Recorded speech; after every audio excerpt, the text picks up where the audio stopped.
I was 30 years old when I started to write fiction. I remember exactly the day that it was. It was May 25th, 1981, before any of you guys were around. That was the day that our first son was born.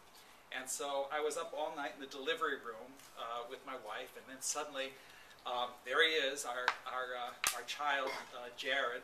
And then shortly after that, my wife was wheeled back into her room, and she fell asleep. And Jared went off to the nursery, and I went home to grab a quick shower and then call the neighbors and call my family to tell them that the baby had arrived.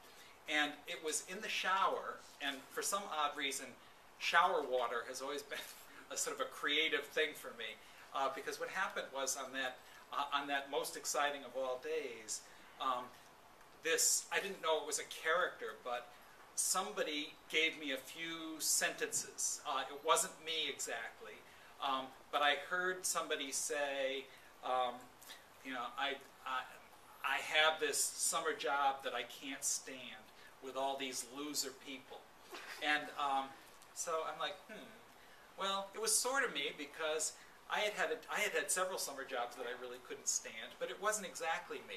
I don't know, for some impulse, on the day that Jared was born, I ran down before I started making those calls and getting dressed and so forth, and I just scrawled something on a piece of paper.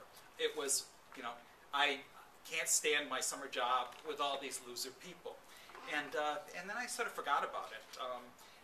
And then I was teaching high school at the time, and shortly after that, it was summer vacation, and I sat down to clean out my desk, and I found that little thing of paper that I had scrawled on. And I sat down and just started writing what became my first short story, first published story, after about, I don't know, 6 or 7, 8, 9, 10 drafts. The story was called Mr. Softy. Do you have Mr. Softy ice cream trucks out here in Portland? It's a sort of a truck, and they dispense soft ice cream, and you know they have these annoying bells, da da da da da da da da, and they go through the neighborhoods. Well, sad to say, I was a Mr. Softy driver, but this was a character that was sort of me, but then not me, and that's how I got started. But when I look back, you know, I'm 58 years old now, and sort of like, you know, the older you get, the more you can look back on your life and see patterns that you might not have seen before. And for me, I think the pattern started when I was a little kid. I didn't so much like to read when I was a student. I wrote when I had an assignment, but I wasn't one of those kind of writers that would keep a journal and always be writing and reading. But I did love to draw.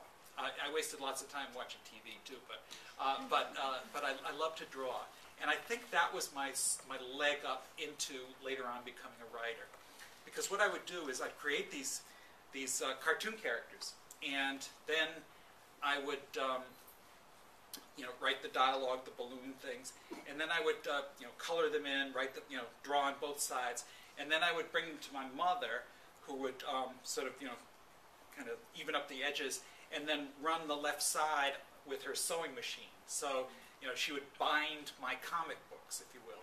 And that's how I started. Suddenly, you know, I had a book. And this was the character. Can everybody see this, or is the podium in the way? The character that was, again, sort of me and sort of not me, was a guy that I named Herman. And he was kind of a kid, but also kind of a man. And he looked like this. With this sort of wild hair. And glasses. Kind of a pug nose.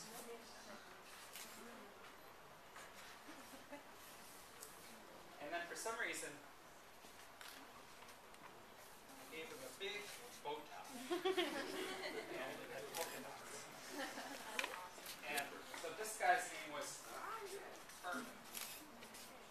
Now, as I say, he was part kid, but he had a wife. So you know, if you've ever seen the cartoon Roger Rabbit, if you remember, little Roger has this big babe of a wife named Jessica Rabbit, right? And that's what his wife was sort of like, you know.